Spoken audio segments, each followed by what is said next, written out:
Yes, gongsi-gongsi. Gongsi-gongsi. Iya, kalau ada perayaan Imlek pasti ada makanan. Nah, perayaan dan makanan apa sih yang wajib ya pada saat Imlek? Ini nih. Ada di depan kita nih. Ada kue apa tuh, Nisa? Kue Kue keranjang. keranjang, ada bakpao. Bakpao, ada dimsum, ada juga jeruk. Nah, ini merupakan makanan khas atau wajib pada saat Imlek. Yang jadi pertanyaan, apakah kadar kalorinya ataupun aman atau sehat begitu? Ada Dr. Feni nih. Halo Dokter Feni. Pagi dok. Ya, Gongsi gongsi pacai. pacai dok. Dokter Feni merayakan loh. Ampau dok ya, ampau abis ini. Ampau nalai. Nah, Oke. Dokter Feni. Nah, ini yang paling sering ada adalah kue keranjang. Ya. Biasanya kan kue keranjang ini ada yang dimakan langsung ataupun ada yang digoreng ya dok ya. Pengolahannya bisa berbeda-beda. Ini bagaimana dok? Ini fakta atau mitos? Ya.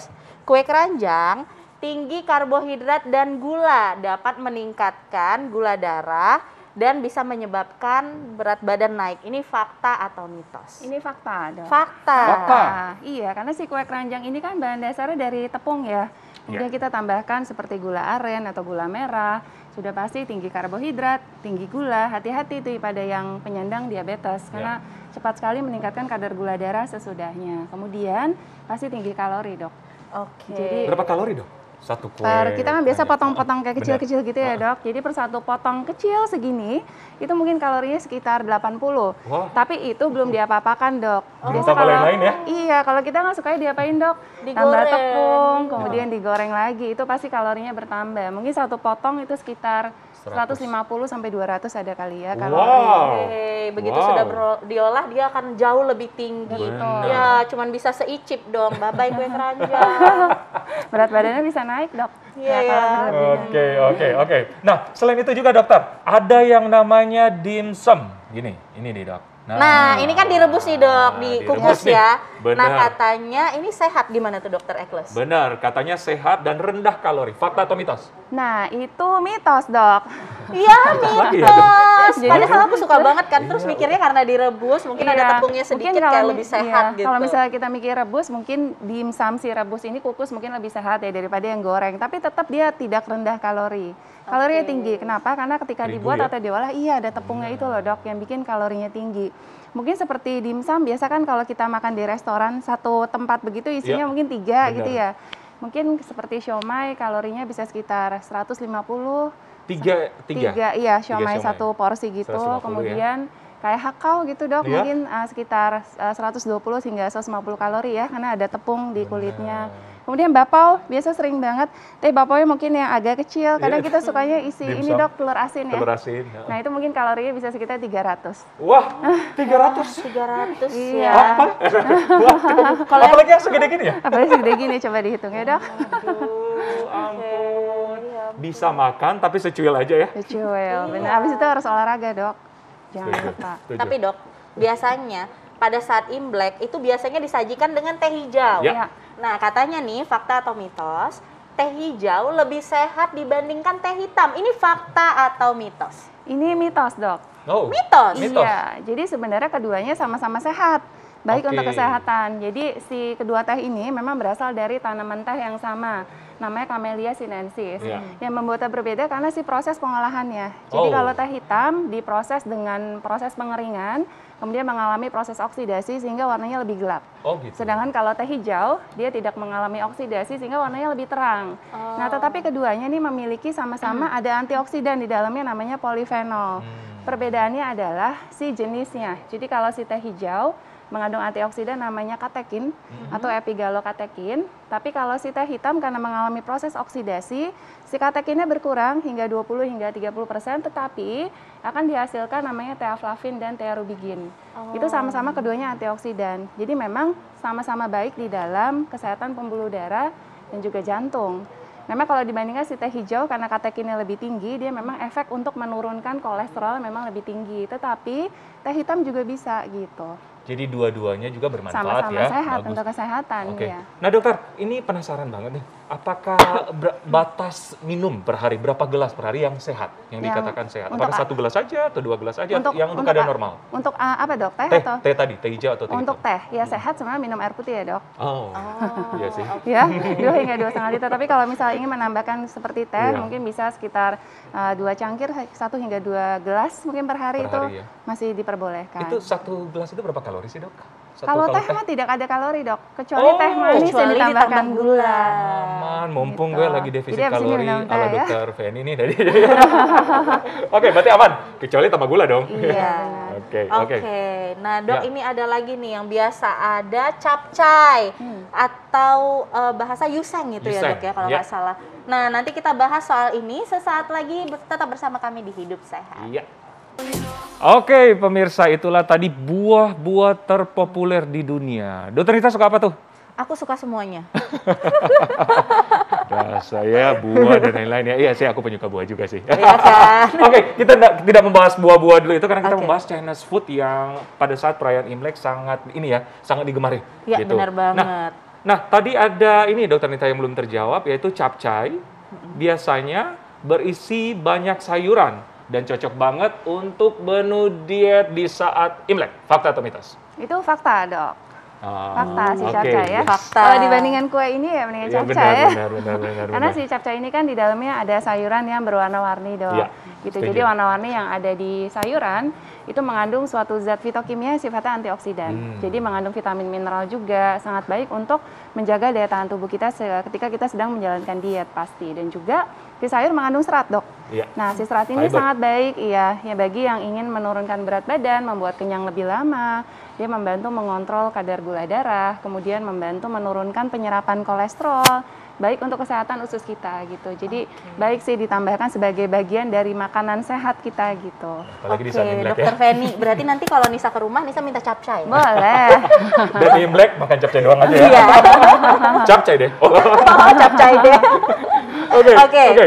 Nah, selanjutnya nih, Dok, ini adalah makanan yang selalu ada di saat Imlek. Adalah ikan bandeng. Ya. Nah, karena ikan bandeng ini katanya bergizi tinggi dan dapat mencegah penyakit jantung. Ini fakta atau mitos? Ini fakta dok. Fakta. Iya pasti. Fakta. Kenapa? Karena di dalam semua ikan dan termasuk ikan bandeng itu mengandung tinggi akan omega 3.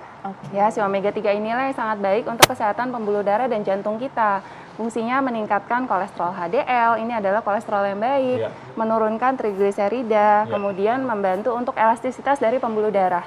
Sehingga memang sangat baik untuk mencegah penyakit jantung koroner. Dan dikatakan jika kita mengkonsumsi ikan 1 hingga 2 kali per minggu ternyata bisa menurunkan resiko penyakit jantung sebanyak 15%. Oke, Dok Feni, tapi tunggu dulu deh. Kan kalau misalnya nih saya main ke rumah teman saya yang sedang merayakan Imlek, itu mostly itu pasti digoreng. Nah, itu gimana, Dok? Nah itu menjadi tidak sehat dok. Oh, oke. Ya, Itu mungkin diapain, Dok, bagusnya? Ikan bandengnya diapain Direbus, dok? Direbus, dibakar. dibakar, atau dikukus, dipepes, Dikukus. bisa juga ya. Asik. Pengolahannya lain, yang penting jangan goreng dok. Sayang, karena si ikannya sudah sehat, ketika digoreng pasti akan menambah kalori, menambah Benar. sumber lemak yang tidak sehat, sudah pasti. Gitu. Setuju. Oke, Karena baik. minyak sama tepung itu ya dokter Ya, penambah betul. kalori yang luar biasa ya. Ya. Oke, dokter, sekarang ini jeruk mandarin. Ini dok, ini selalu ada saat perayaan Imlek, katanya dapat meningkatkan imunitas. Fakta atau mitos? Ini fakta dok. Fakta dong, Iya, karena si jeruk iya. ini ya kita tahu lah ya tinggi Iya. akan vitamin C. Jadi per 100 gram jeruk, jadi kurang lebih mungkin sekitar 3 jeruk yang kecil, itu mengandung vitamin C kurang lebih 27 mg. Itu cukup tinggi. Dan lumayan juga ya. mengandung vitamin A, dia membantu meningkatkan daya tahan tubuh kita. Oke, nah Dok, Oke, jadi oke. kan kalau misalnya lagi Imlek ini kan orang makan jeruk banget ya, Dok ya. Nah, makan jeruknya bisa sampai banyak gitu, Dok. Sekeranjang gitu ya. Sekeranjang. Nah, itu nggak apa-apa. Atau berapa batas minimal sehari untuk mengkonsumsi buah jeruk? Ya, jadi sebenarnya kalau batasan konsumsi buah sendiri dok, perharinya tuh direkomendasi oleh Kementerian Kesehatan itu sekitar 2 hingga 3 porsi. Jadi per Oke. porsi dari buah, mungkin kalau untuk buah jeruk sendiri ya, kalau ukuran buah yang cukup besar itu kurang lebih sekitar 100 gram per porsinya. Gitu. Jadi kalau untuk buah yang jeruk yang kecil-kecil seperti ini dok, Iya. mungkin kurang lebih 100 gram sekitar 3 mungkin ya, 3 buah jeruk. Gitu itu masih diperbolehkan untuk 1 porsinya. Jadi sehari itu boleh 2 hingga 3 porsi. Berarti 6 biji aja. Ya tapi kombinasi ya dok, jangan jeruk semua ya. Oh. Oke. Iya juga ya. Biasanya makannya berapa, Dok? Biasanya makan sekeranjang. Sekeranjang. Nah, sama dok. Nah, oke, Tapi oke, oke. combine dengan buah lainnya. Iya. Nah, Oke. Nah, kalau lagi di Chinese food itu kan dokter, Imlek itu pasti ada yang namanya mie. Ya. Nah, katanya atau fakta atau mitos, hati-hati konsumsi mie karena mengandung kalori yang cukup tinggi. Fakta atau mitos? Ini fakta Iya pasti, dong, Dok. fakta ya. Karena si mie ini pasti kalorinya tinggi karena bahan dasarnya tepung ya, Dok. Tepung. Gitu. Satu mangkok mie ayam, ada yang Ya. bisa tebak kalorinya berapa? Berapa? Dok? Itu kurang lebih sekitar 500 kalori. Oh. Belum lagi kalau kita tambahkan topping-topping Dan yang lain-lain. macam-macam, yang gorengan lah, pangsit Gorengan. goreng dan lain-lain, itu pasti akan menambah kalori juga, Wow. Dok. Dan juga pasti rendah serat. Ya, dia jenis karbonya karbo yang sederhana, gula darahnya cepat naik, kemudian bikin cepat lapar. Makanya kalau makan mie jangan lupa, jangan topping-toppingnya dibanyakin, tapi sayur-sayurannya tambahkan, jangan lupa ke dalam Setuju, mie. serat ya. Ada yang mie yang sehat itu gimana dokter? Mie yang sehat, mie yang rendah kalori, Iya, rendah kalori itu gimana dokter? ya boleh dikonsumsi. Itu mungkin bagi yang sedang menjalankan diet ya, untuk menurunkan berat badan, itu termasuk yang rendah dan itu lumayan, seratnya lumayan tinggi. Lumayan tinggi ya. Oh, oke. Nah, Dok, Oke, tapi kalau oke. misalnya nih ada pilihan nih ya, kita ke rumah merayakan Imlek. Ada mie, ada nasi. Pilih yang mana, Dok? Mie nasi, saya lebih pilih nasi mungkin ya, tapi pilihnya nasi merah, Dok. Kalau nasi Tetap putih, lah Dok. ya. Kalau nasi besar lebih pilih mendingan nasi. Oh, oke. Iya. Oke, nah sekarang ini kan sering kita datang ke orang bertamu Imlek, ya. Nah, itu kan banyak makanannya, dokter. Bagaimana sih caranya supaya kita mengakali supaya nutrisinya tetap terjaga dan sehat baik untuk tubuh, dokter? Oke, jadi sebenarnya kalau misalnya kita bertamu ya, Ya. makanan khas Imlek pasti pada saat hari raya banyak. Boleh-boleh saja sih, Dok, dikonsumsi asalkan tahu takarannya, tahu Benar, batasannya. setuju. Pokoknya segala sesuatu yang berlebihan pasti tidak sehat. Ya, Benar. kebetulan makanan khas Imlek ini biasanya cenderung tinggi karbohidrat, ya karena ada tepung-tepungan, tinggi gula. Nah, cara siasatinya adalah harus kombinasi dengan makanan sehat lainnya pasti. Jadi jangan lupa tuh makan sayur-sayuran juga dikombinasi, jangan lupa buah-buahan. Buah-buahan. Karena mengandung tinggi akan serat nih, serat ini tuh lumayan membantu untuk menurunkan penyerapan dari mengontrol Minyak. atau memperlambat penyerapan dari gula, Gula. menurunkan penyerapan dari kolesterol, Kolesterol. ya. Jadi sangat baik. Dan juga jangan lupa, Dok, itu yang Apa, tadi Dok? aku bilang, hari ini jangan lupa olahraga ya untuk Oh, membakar oke. kelebihan Itu suka kalori yang dikonsumsi pada saat hari raya gitu. Nah, olahraganya berlebih atau normal aja sih, Dok? Olahraganya mungkin cukup dilakukan sekitar yang kardio ya, untuk membakar itu sekitar 30 hingga 60 menit Ya. minimal ya untuk hari ini. Mungkin boleh seperti treadmill, Ya, jogging, jogging, bersepeda, berenang boleh, atau lagi pandemi seperti ini boleh online seperti Zumba, dance. aerobic dance. Iya. Itu yang penting bakar kalori. Benar, Itu lumayan setuju. membakar kalori yang kita konsumsi hari ini. Oke. Setuju. Terima kasih. Terima kasih, dokter. Terima kasih. Informasinya luar biasa. Terima kasih Ya. banyak. Kami juga menyapakan Gong Sifa Choi. Selamat Imlek, semoga sehat, jaya selalu, sukses selalu. Iya, benar sekali. Amin. Oke. Nah, Dok, ini kalau ngomongin soal makanan nih, selain makanan Chinese Chinese food? food, yang terkenal itu juga herbalnya. Nah, kita akan ngebahas Ya. soal herbal sesaat lagi tetap di Hidup sehat.